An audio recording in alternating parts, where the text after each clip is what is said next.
Students are now required to do their homework online. This means teachers will be able to close in on who needs more of their attention. Elevators may seem like a fast and easy way to get where you're going, but when you're stuck in one for hours, stairs may have been a better option. Behind me, you see an ordinary fitness gym, but all Dr. Reyes sees is germs from people's sweat. Hitting the road this week for fall break is a plan for most college students, but for some, gas prices are too high. You can access Facebook nearly anywhere, but because there are literally thousands of Arizona State students on the social networking site, police hope to catch the suspects even faster.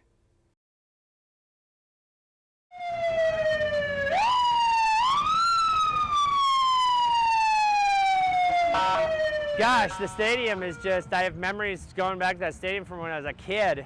Making memories, friendships, and hamburgers is exactly what Paul Benner has been doing for the past 14 years at Sun Devil Stadium. My first set of season tickets were in '99. Demolition of the upper deck seating will remove sections 220 through 228, approximately 5,700 seats. In these sections, there is a total of 348 season ticket holders that will need to relocate around Sun Devil Stadium. Reconstruction will be a pain for ticket holders, but running back Kyle Middlebrooks says it could potentially help the team get a W.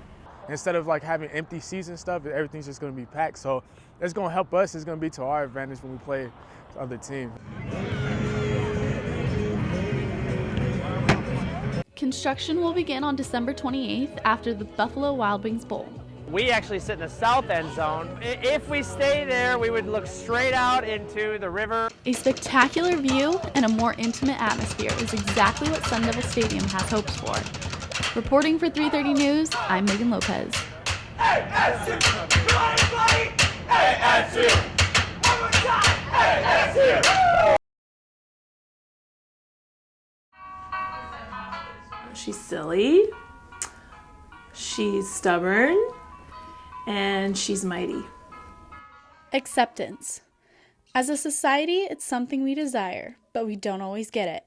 I wanted to know she was going to be fine. She wasn't going to look different. People weren't going to pity us or her. Avery Gowdy is not the typical 3-year-old. She does have Down syndrome, but it's okay.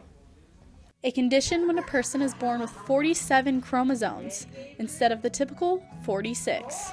Avery's going to do everything a typical baby does, but she's going to be maybe a month behind. Behind schedule was not a challenge for Avery until one day. I saw her kind of just do. Infantile spasms is a very rare disorder that only a few kids get, and it will take their life if it's not stopped. For Avery, this means 6 months of learning and progress would be absolutely destroyed. And she would be right back at square one. Once she had the seizures, she totally stopped eating. Because Avery was no longer eating, doctors were forced to put in a feeding tube. We went from medication to medication. Having Down syndrome, along with the seizures, is a challenge in itself. But she was able to lift herself up and fight for another day. She has eaten and drank and has never looked back, and now she weighs 25 pounds. Perseverance. Not all of us understand it, but Avery Gowdy sure does. She forces the world to see that she has something to contribute. For 330 News, I'm Megan Lopez. Ready for sit-ups? Okay, you